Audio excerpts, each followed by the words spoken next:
মৰমৰ ছাত্ৰ-ছাত্ৰীসকল, তোমালোক কেনে আছা বাৰু? আশা কৰিছোঁ তোমালোক সকলো ভালে কুশলে আছা হওক। তোমালোকে বাৰু জানানে আমাৰ ভাৰতবৰ্ষত কেইটা ঋতু আছে? আমাৰ ভাৰতবৰ্ষত এটা বছৰত আমাৰ ভাৰতৰ যি জলবায়ু বা যি বতৰ, সেই বতৰৰ বতৰ অনুসৰি কি কৰা হৈছে, 6টা ভাগত ভাগ কৰা হৈছে আৰু এই 6টা ভাগকে আমি ঋতু বুলি কওঁ। অৰ্থাৎ আমাৰ ভাৰতবৰ্ষ বা অসমত আমি 6 প্ৰকাৰৰ ঋতু দেখিবলৈ পাওঁ আৰু সেই 6 প্ৰকাৰৰ ঋতু হৈছে গ্ৰীষ্ম, বৰ্ষা, শৰৎ, হেমন্ত, শীত আৰু বসন্ত। এই ঋতুসমূহৰ যি বৈশিষ্ট্য, এই বৈশিষ্ট্যসমূহ বতৰ অনুযায়ী বেলেগ বেলেগ হোৱা দেখা যায়। এই ঋতুসমূহৰ যি সৌন্দৰ্য, সেই সৌন্দৰ্যও প্ৰত্যেকটো ঋতুৰ বেলেগ বেলেগ হোৱা দেখা যায়। ছাত্ৰ-ছাত্ৰীসকল, মই তোমালোকৰ লগত আজি এনেকুৱা ধৰণৰ এটা ঋতু সম্বন্ধীয় কবিতা আলোচনা কৰিবলৈ গৈ আছোঁ আৰু আমাৰ কবিতাটিৰ শিৰোনাম হৈছে পহলি বুন্দ আৰু এই কবিতাটিৰ কবিগৰাকী হৈছে গোপাল কৃষ্ণ কোল। তেতিয়াহ'লে আহাচোন কবিতাটোতনো কি আছে আমি চাওঁ। पहली बूंद। वो पावस का प्रथम दिवस जब पहली बूंद धारा पर आई, अंकुर फूट पड़ा धरती से, नवजीवन को ले अंगड़ाई। धरती के सूखे अधरों पर गिरी बूंद अमृत सी आकर, वसुंधरा की रोमावली सी हरी दूब पुल की मुस्काई। पहली बूंद धारा पर आई।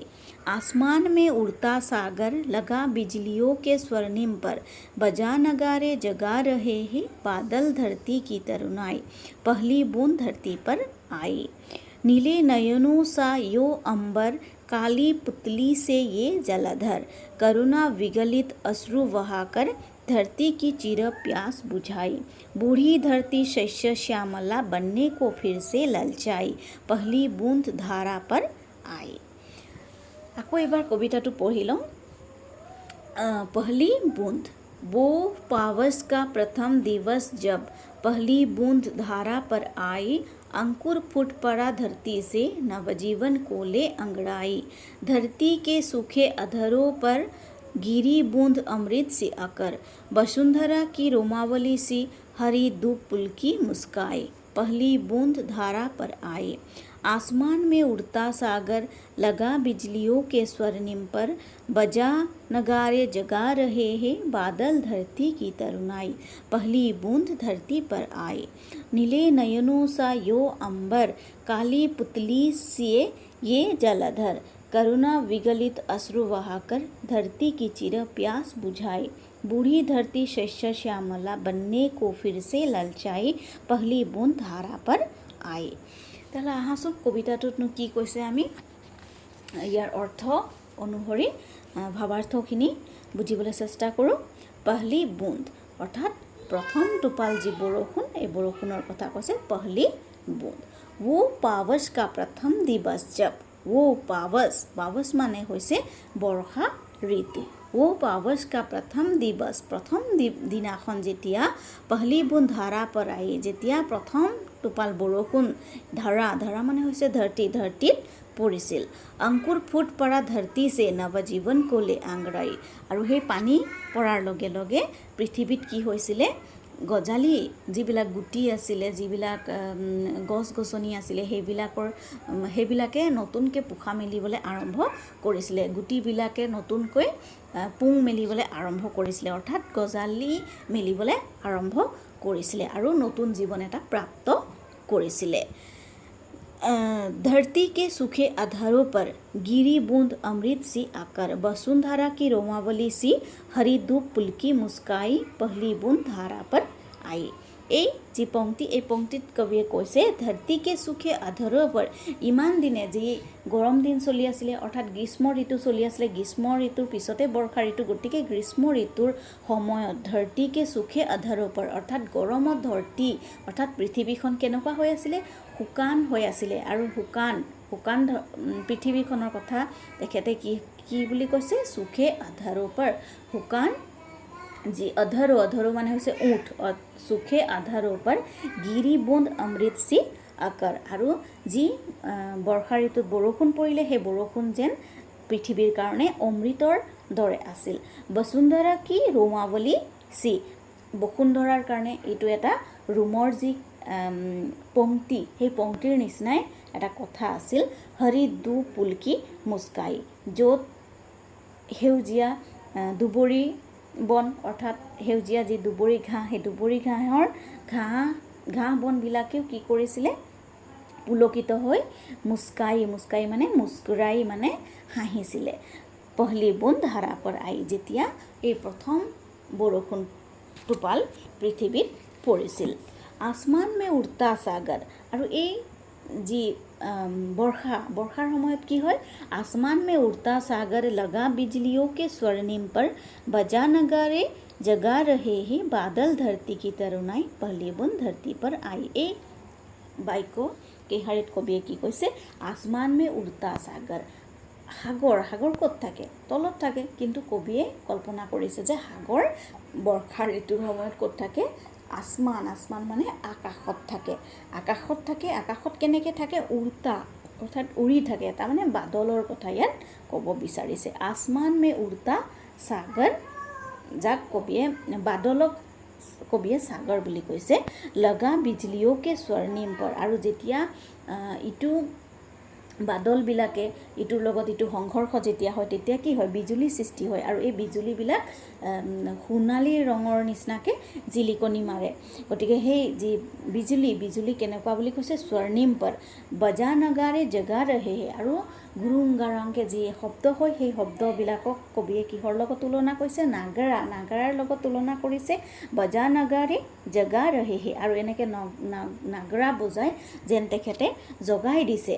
কিহক জগাই দিছে, বাদল ধৰতি কি তৰুণাই, বাদল আৰু ধৰতিৰ যি সম্বন্ধ, সেই সম্বন্ধক যেন তেওঁ পুনৰ আকৌ উদ্ভাসিত কৰি তুলিছে। পহলি বুন্দ ধৰতি পৰ আই, যেতিয়া প্ৰথম জাক বৰষুণ বা প্ৰথম টোপাল বৰষুণ পৃথিৱীলৈ নামি আহিছিলে।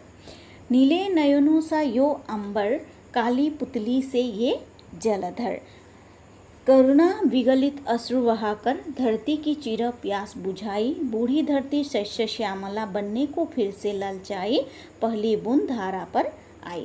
लास्टर শাৰীকেইটাত কবিয়ে কৈছে যে নীলে নয়নো সা য়ো অম্বৰ মানে আকাশখনক কবিয়ে কি বুলি কৈছে, নীলে নয়নো, নীলে মানে নীলা, নয়ন মানে চকু বা আঁক, নীলা চকুৰ যি অম্বৰ মানে আকাশ, সেই আকাশ কেনেকুৱা হৈ আছে বৰ্ষা ঋতুৰ সময়ত।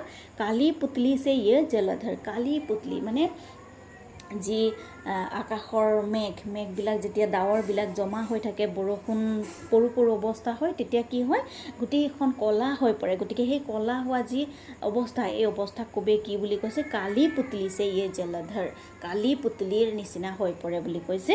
কৰুণা বিগলিত অশ্ৰু বহাকৰ, আকৌ কৰুণা বিগলিতে, যেতিয়া আমাৰ দুখ লাগে তেতিয়া আমি কি কৰোঁ, কান্দো। ঠিক তেনেকুৱা ধৰণৰ যেন তেওঁ কৰুণা বিগলিত, যেন এটা দুখে পাইছে তেওঁ, এনেকুৱা এটা দুখত যেন বৰ্ষা ঋতুত মেঘে গৰজিবলৈ ধৰে আৰু কান্দিবলৈ ধৰে। ধৰতি কি চিৰ পিয়াস বুঝাই, আৰু তেওঁৰ কান্দিলে কি হয়, চকু পানী ওলায়। গতিকে সেই চকু পানীয়ে কি কৰে বুলি কৈছে, যি কৰুণা বিগলিত যি অশ্ৰু, আকাশৰ যি অশ্ৰু, সেই অশ্ৰুৱে ধৰতিৰ যি পিয়াস, সেই পিয়াস মানে নাইকিয়া কৰে বুলি কবিয়ে কৈছে। বুঢ়ী ধৰতি শস্য শ্যামলা বন্নে কো ফিৰ সে ললচাই, আৰু ইয়াৰ লগে লগে ধৰতি মাতাই কি হ'বলৈ আৰম্ভ কৰে, শস্য শ্যামলা মানে পুনৰ সেউজীয়া হ'বলৈ যেন তেওঁ আকৌ তেওঁৰ ইচ্ছা প্ৰকট হৈ পৰে। পহলি বুন্দ ধাৰা পৰাই, যেতিয়াই প্ৰথম টোপাল বৰষুণ বা প্ৰথম জাক বৰষুণ এই পৃথিৱীত পৰে। এনেদৰে কবিয়ে পহলি বুন্দ এই কবিতাটিৰ জৰিয়তে বৰ্ষা ঋতুৰ যি সৌন্দৰ্য, সেই সৌন্দৰ্য বৰ্ণনা কৰিছে। তেতিয়াহ'লে ছাত্ৰ ছাত্ৰীসকল, আমি আজি এই কবিতাটোৰ জৰিয়তে কি গম পালোঁ, যে আকাশ আৰু পৃথিৱীৰ মাজত এক মধুৰ সম্পৰ্ক আছে, আৰু এই মধুৰ সম্পৰ্ক আমি দেখিবলৈ পাওঁ কেতিয়া, বৰ্ষা ঋতুৰ সময়ত, যিটো এই কবিতাটোত খুব ধুনীয়াকৈ ফুটি উঠিছে। ইস কবিতা মে वर्षा के कारण धरती और आकाश में बनने वाले सौंदर्य का वर्णन किया गया है। जब आकाश से बूंदें गिरती है तो सूखी धरती को नया जीवन प्राप्त होता है तथा सब और हरियाली छा जाती है।